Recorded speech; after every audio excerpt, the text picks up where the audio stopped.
राष्ट्रीय चिकित्सा आयोग का अध्यक्ष किसे नियुक्त किया गया है? आपका सही जवाब है option A doctor BN. Gangadhar. राष्ट्रीय चिकित्सा आयोग का अध्यक्ष डॉक्टर बी.एन. गंगाधर को नियुक्त किया गया है। कैबिनेट की नियुक्ति समिति ने हाल ही में राष्ट्रीय चिकित्सा आयोग के अध्यक्ष के रूप में डॉक्टर बी.एन. गंगाधर को नियुक्त किया है। इनकी नियुक्ति 4 वर्ष की अवधि के लिए की गई है। राष्ट्रीय चिकित्सा आयोग भारत में एक वैधानिक निकाय है जो चिकित्सा शिक्षा, चिकित्सा पेशेवरों, संस्थानों और अनुसंधान को नियंत्रित करता है। इसकी स्थापना 25 सितंबर 2020 को की गई थी, जिसने मेडिकल काउंसिल ऑफ इंडिया का स्थान लिया। भारतीय मसाला बोर्ड ने एआई उपकरण विकसित करने के लिए किसके साथ समझौता किया है? आपका सही जवाब है ऑप्शन बी एनआईसी। भारतीय मसाला बोर्ड ने एआई उपकरण विकसित करने के लिए एनआईसी के साथ समझौता किया है। राष्ट्रीय सूचना विज्ञान केंद्र एनआईसी और भारतीय मसाला बोर्ड ने सिक्किम में बड़ी इलायची रोगों का पता लगाने के लिए एआई उपकरण विकसित करने के लिए एक समझौता ज्ञापन एमओयू पर हस्ताक्षर किए हैं। कोलकाता में एनआईसी के एआई उत्कृष्टता केंद्र द्वारा संचालित इस प्रोजेक्ट का उद्देश्य बीमारियों की शीघ्र पता लगाकर उसका निराकरण करना है।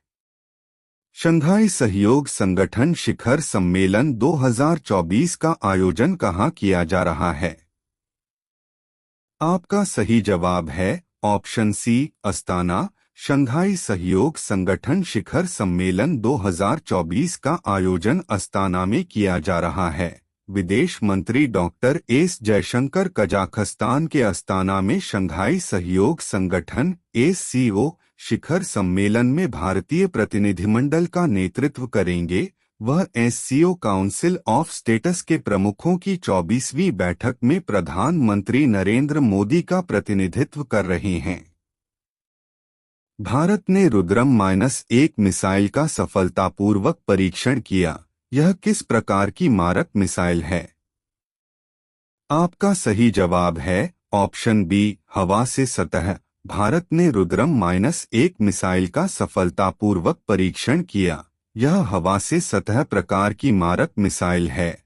रक्षा अनुसंधान और विकास संगठन डीआरडीओ ने हाल ही में पहली स्वदेशी एंटी रेडिएशन मिसाइल रुद्रम-1 का सफलतापूर्वक परीक्षण किया। यह हवा से सतह पर मार करने वाली मिसाइल है, जिसे भारतीय वायुसेना के लिए तैयार किया गया है। यह वायुसेना के सुखोई 30 MKI फाइटर जेट के साथ एकीकृत है, जो लॉन्च प्लेटफॉर्म के रूप में कार्य करता है। हाल ही में किसने संपूर्णता अभियान की शुरुआत की है?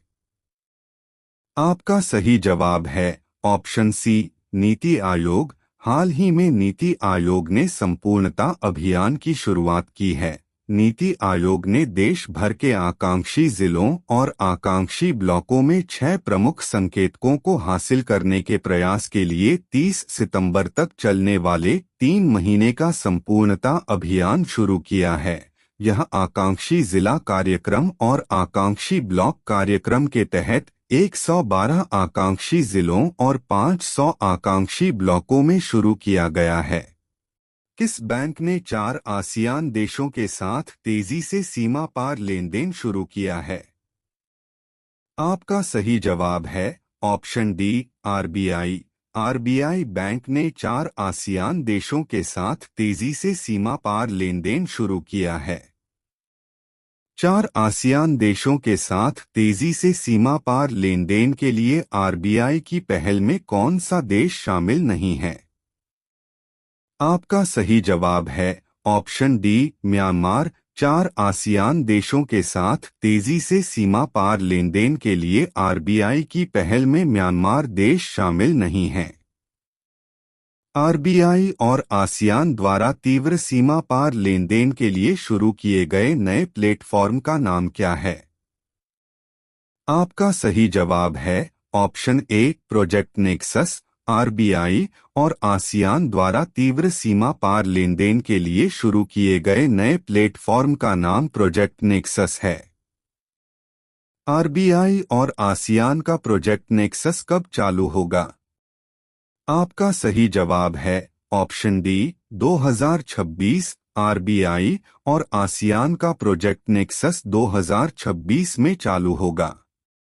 भारतीय कृषि अनुसंधान संस्थान IARI के निदेशक के रूप में किसे नियुक्त किया गया है? आपका सही जवाब है ऑप्शन बी TR शर्मा। भारतीय कृषि अनुसंधान संस्थान के निदेशक के रूप में TR शर्मा को नियुक्त किया गया है। महाराष्ट्र सरकार ने मुख्यमंत्री लड़की बहन योजना के लिए आयु सीमा 60 वर्ष से बढ़ाकर कितनी कर दी है? आपका सही जवाब है ऑप्शन ए 65। महाराष्ट्र सरकार ने मुख्यमंत्री लड़की बहन योजना के लिए आयु सीमा 60 वर्ष से बढ़ाकर 65 वर्ष कर दी है। संयुक्त राष्ट्र की किस एजेंसी ने हाल ही में वार्षिक विश्व ड्रग रिपोर्ट जारी की है? आपका सही जवाब है ऑप्शन सी UNODC। संयुक्त राष्ट्र की UNODC एजेंसी ने हाल ही में वार्षिक विश्व ड्रग रिपोर्ट जारी की है। अपराध और नशीली दवाओं के दुरुपयोग से निपटने वाली संयुक्त राष्ट्र UN एजेंसी UNODC ने हाल ही में अपनी वार्षिक विश्व ड्रग रिपोर्ट जारी की है। रिपोर्ट में कहा गया है कि 2022 में नशीली दवाओं का उपयोग करने वाले लोगों की संख्या बढ़कर 292 मिलियन हो जाएगी, जो पिछले 10 वर्षों की तुलना में 20% की वृद्धि है। किस पूर्वोत्तर राज्य में सींग वाले मेंढक की एक नई प्रजाति की खोज की गई, जिसका नाम ज़ेनोफ्रिस अपाटानी है? आपका सही जवाब है ऑप्शन डी अरुणाचल प्रदेश। अरुणाचल प्रदेश के पूर्वोत्तर राज्य में सींग वाले मेंढक की एक नई प्रजाति की खोज की गई, जिसका नाम ज़ेनोफ्रिस अपाटानी है। भारतीय प्राणी सर्वेक्षण JSI के शोधकर्ताओं की एक टीम ने सींग वाले मेंढक की एक नई प्रजाति की खोज की है। यह प्रजाति राज्य के निचले सुबनसिरी जिले में टेल वन्यजीव अभयारण्य में पाई गई और इसका नाम ज़ेनोफ्रिस अप्तानी रखा गया है। ज़ेनोफ्रिस अप्तानी का नाम अरुणाचल प्रदेश की अप्तानी जनजाति के नाम पर रखा गया है। टीम में JSI शिलांग से भास्कर सैकिया और बिक्रमजीत सिन्हा, JSI पुणे से KP दिनेश ए शबन और JSI ईटानगर से इलोना जैकिंटा खारकोंगोर शामिल थे। अरुणाचल प्रदेश राजधानी ईटानगर, मुख्यमंत्री पेमा खांडू, राज्यपाल लेफ्टिनेंट जनरल कैवल्य त्रिविक्रम परनायक, जनसंख्या 1.825 मिलियन, 2011 भाषा हिंदी और असमिया, पड़ोसी राज्य नागालैंड और असम। झारखंड के पूर्व मुख्यमंत्री का नाम क्या है जिन्होंने 3 जुलाई 2024 को इस्तीफा दे दिया? आपका सही जवाब है ऑप्शन बी चंपई सोरेन। झारखंड के पूर्व मुख्यमंत्री का चंपई सोरेन नाम है, जिन्होंने 3 जुलाई 2024 को इस्तीफा दे दिया। 3 जुलाई 2024 को झारखंड के CM चंपई सोरेन ने राज्यपाल CP राधाकृष्णन को अपना इस्तीफा सौंप दिया। इस्तीफे के बाद हेमंत सोरेन ने सरकार बनाने का दावा पेश किया। रांची स्थित CM हाउस में विधायक दल की बैठक हुई, जिसमें हेमंत सोरेन को विधायक दल का नेता चुना गया। चंपई 2 फरवरी 2024 को CM बने और 3 जुलाई को उन्होंने इस्तीफा दे दिया। चंपई सोरेन ने कहा कि उन्होंने गठबंधन के फैसले के मुताबिक काम किया। चंपई सबसे कम कार्यकाल तक CM रहने वाले दूसरे CM हैं। इससे पहले 2005 में शिबू सोरेन 10 दिनों के लिए CM रहे थे। हेमंत सोरेन फिर बनेंगे CM। चंपई के इस्तीफे के बाद हेमंत सोरेन फिर से झारखंड के मुख्यमंत्री बनेंगे। 31 जनवरी को गिरफ्तार होने से पहले हेमंत ने CM पद से इस्तीफा दे दिया था। जमीन घोटाले के चलते हेमंत करीब 5 महीने जेल में रहे। 28 जून को रांची की बिरसा मुंडा जेल से रिहा हुए। किस बॉलीवुड स्टार को स्विट्जरलैंड के लोकार्नो फिल्म फेस्टिवल में करियर अचीवमेंट अवार्ड से सम्मानित किया जाएगा? आपका सही जवाब है option C, Shahrukh Khan. Shahrukh Khan Bollywood star को स्विट्जरलैंड के लोकार्नो फिल्म फेस्टिवल में करियर अचीवमेंट अवार्ड से सम्मानित किया जाएगा। 7 अगस्त 2024 को स्विट्जरलैंड के लोकार्नो में पियाजा ग्रांडे में एक फिल्म फेस्टिवल आयोजित होने जा रहा है। शाहरुख खान को भारतीय सिनेमा में उनके उल्लेखनीय करियर के लिए सम्मानित किया जा रहा है। साथ ही शाहरुख खान की फिल्म देवदास भी इस फेस्टिवल में दिखाई जाएगी।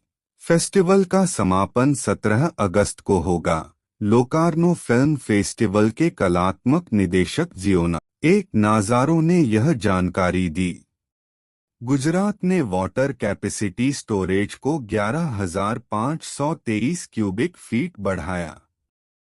4 जुलाई को गुजरात ने जल संरक्षण अभियान सुजलाम सुफलाम जल योजना SSJY के 7वें साल में 11,523 लाख क्यूबिक फीट की वाटर स्टोरेज कैपेसिटी का निर्माण किया। इस साल के अभियान के तहत मध्य गुजरात में 4,946 लाख क्यूबिक फीट का निर्माण हुआ। उत्तर गुजरात में 2,831 lakh cubic feet water storage की कैपेसिटी बढ़ाई। सौराष्ट्र कच्छ क्षेत्र में 2,700 lakh cubic feet water storage capacity बढ़ी। दक्षिण गुजरात में 1,046 lakh cubic feet water storage की स्टोरेज को बढ़ाया गया। प्रदेश भर में 815 किलोमीटर बड़ी नहरों और 1,755 किलोमीटर छोटी नहरों की भी सफाई की गई। IAS निकुंज श्रीवास्तव वर्ल्ड बैंक में नियुक्त।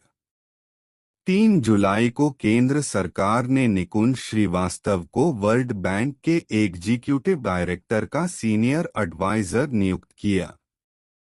उन्हें गुजरात कैडर के IAS अधिकारी राजीव टोपनो की जगह पर नियुक्त किया गया है। निकुंज श्रीवास्तव 3 साल तक अमेरिका के वॉशिंगटन DC में केंद्रीय प्रतिनियुक्ति पर सेवाएं देंगे। वे वर्तमान में मध्य प्रदेश सरकार में राजस्व और माइनिंग डिपार्टमेंट में प्रमुख सचिव के तौर पर नियुक्त हैं। केंद्रीय कार्मिक एवं प्रशिक्षण विभाग ने 5 अधिकारियों की केंद्र सरकार की विदेशों में स्थित पदों पर नियुक्ति के आदेश जारी किए। त्रिपुरा कैडर के 1995 बैच के IAS अधिकारी आशुतोष जिंदल को वॉशिंगटन DC में भारतीय दूतावास में मंत्री आर्थिक नियुक्त किया गया। मणिपुर कैडर के 2008 बैच के IAS ऑफिसर ऋषिकेश अरविंद मोदक को वर्ल्ड बैंक के एग्जीक्यूटिव डायरेक्टर के सलाहकार के तौर पर नियुक्त किया। 2010 बैच की IAS अधिकारी अंशिका अरोड़ा जिनेवा स्थित वर्ल्ड ट्रेड ऑर्गेनाइजेशन WTO में भारत के स्थायी मिशन में कंसल्टेंट की सेवाएं देंगी। महाराष्ट्र कैडर के 2010 बैच के IAS अधिकारी आशुतोष सलिल को ब्रुसेल्स के भारतीय दूतावास में सलाहकार उद्योग और इंजीनियरिंग के तौर पर नियुक्त किया। स्मृति बिस्वास का 100 साल की उम्र में निधन हुआ। 3 जुलाई को बॉलीवुड की वेटरन एक्ट्रेस स्मृति बिस्वास का नासिक में निधन हो गया। उम्र संबंधी समस्याओं की वजह से 100 साल की उम्र में उन्होंने आखिरी सांस ली। ईसाई रीति रिवाजों के साथ उनका 4 जुलाई को अंतिम संस्कार किया गया। स्मृति 1930 से 1960 के दशक में बॉलीवुड की टॉप एक्ट्रेसेस थीं। उन्होंने नेक दिल, अपराजिता और मॉडर्न गर्ल जैसी कई फिल्मों में काम किया था। स्मृति ने 10 साल की उम्र में बंगाली फिल्म संध्या में चाइल्ड एक्ट्रेसेस के रूप में डेब्यू किया था। उन्होंने गुरुदत्त, वी शांताराम, मृणाल सेन, बिमल रॉय, बी.आर. चोपड़ा और राज कपूर की फिल्मों में काम किया था। 1960 में फिल्म डायरेक्टर एस.डी. नारंग से शादी करने के बाद स्मृति ने एक्टिंग से संन्यास ले लिया था। हर वर्ष 4 जुलाई को अमेरिका का स्वतंत्रता दिवस, यूएस इंडिपेंडेंस डे, मनाया जाता है। कैबिनेट की नियुक्ति समिति ने डॉक्टर बी.एन. गंगाधर को राष्ट्रीय चिकित्सा आयोग का अध्यक्ष नियुक्त किया है। वरिष्ठ आईपीएस अधिकारी टी.वी. रविचंद्रन को उपराष्ट्रीय सुरक्षा सलाहकार (एनएसए) नियुक्त किया गया है। 4 भारतीय पुरुष क्रिकेट टीम के उपकप्तान हार्दिक पांड्या आईसीसी मेंस टी20 ऑलराउंडर की रैंकिंग में शीर्ष पर पहुंच गए हैं। झारखंड मुक्ति मोर्चा के कार्यकारी अध्यक्ष हेमंत सोरेन झारखंड के नए मुख्यमंत्री बनेंगे। इग्नू भगवद गीता पर M.A कोर्स शुरू करने वाली दुनिया की पहली यूनिवर्सिटी बन गई है। भारत मंगोलिया संयुक्त सैन्य अभ्यास नोमैडिक एलिफेंट का 16वां संस्करण मेघालय में शुरू हुआ है। डिक शूफ नीदरलैंड के प्रधानमंत्री बने हैं। भारतीय सोशल मीडिया प्लेटफॉर्म को बंद हो गया है। प्यूमा इंडिया ने रियान पराग और नीतीश कुमार रेड्डी को अपना ब्रांड एम्बेसडर नियुक्त किया है। यूनेस्को विश्व धरोहर समिति के 46वें सत्र की मेजबानी भारत करेगा। राष्ट्रीय सूचना विज्ञान केंद्र (NIC) और भारतीय मसाला बोर्ड के बीच एक समझौता ज्ञापन पर हस्ताक्षर किए गए हैं। भारत ने जॉर्डन के अम्मान में अंडर-23 एशियाई कुश्ती चैंपियनशिप 2024 में शीर्ष स्थान हासिल किया। महामारी की तैयारी और प्रतिक्रिया को बढ़ाने के लिए भारत और एडीबी द्वारा $170 मिलियन के ऋण पर हस्ताक्षर किए गए। स्मार्ट सिटी मिशन को मार्च 2025 तक बढ़ाया गया। 3 जुलाई 2024 को मुख्यमंत्री चंपई सोरेन ने राज्यपाल सीपी राधाकृष्णन को अपना इस्तीफा सौंप दिया। नीति आयोग संपूर्णता अभियान शुरू कर रहा है। सरकार ने खाद्य एवं स्वास्थ्य उत्पादों पर विज्ञापनों के लिए स्वघोषणा के लिए एक एडवाइजरी जारी किया। महाराष्ट्र से जीका वायरस के मामले के बाद सरकार ने राज्यों को एक एडवाइजरी जारी की। केंद्रीय कृषि एवं किसान कल्याण मंत्री शिवराज सिंह चौहान द्वारा ब्याज अनुदान दावों के त्वरित बैंक निपटान के लिए एक वेब पोर्टल का शुभारंभ किया गया। केंद्रीय मंत्री श्री जी किशन रेड्डी द्वारा निर्माण पोर्टल लॉन्च किया गया। भारतीय वायुसेना प्रमुख ने हैदराबाद में नव स्थापित हथियार प्रणाली स्कूल WSS का उद्घाटन किया। जून में भारत के सेवा क्षेत्र की वृद्धि में तेजी आई।